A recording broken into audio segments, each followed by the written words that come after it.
Perlahan namun pasti perjalanan safari subuh Wali Kota Palembang, Harnojoyo terus berlanjut.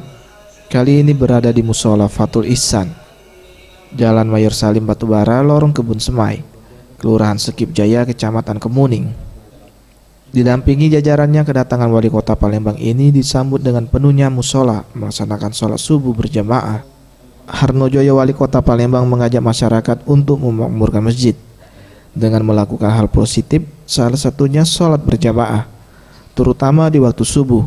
Selain dirinya, ia juga menghimbau perangkat daerah pemerintah Kota Palembang agar dapat berperan aktif di lingkungan tempat tinggalnya untuk mengajak masyarakat sesuai dengan terbitnya perwali sholat subuh berjamaah.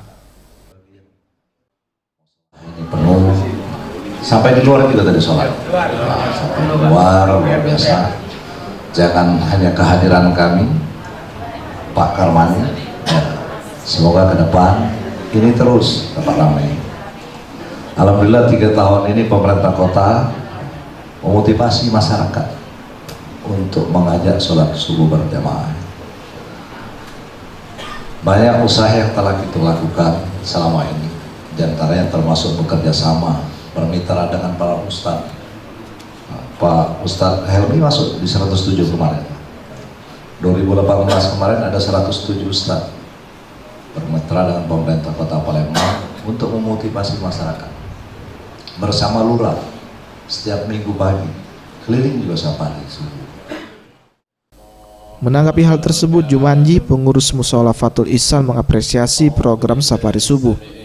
Hal ini terbukti dengan penuhnya musola dengan banyaknya jemaah yang datang untuk melaksanakan sholat subuh berjamaah. Bernuansa religius, alhamdulillah. Mudah-mudahan dengan adanya Pak Harnojoyo terpilih sebagai Wali Kota Palembang, ini bisa memajukan Palembang, Kota Palembang dengan sepenuh hati, dengan keikhlasan, sehingga tercapai Palembang emas dan Palembang Darussalam maksud kami. Usai melaksanakan sholat berjamaah, Wali Kota Palembang memberikan santunan untuk anak yatim. Tim Liputan Sriwijaya TV.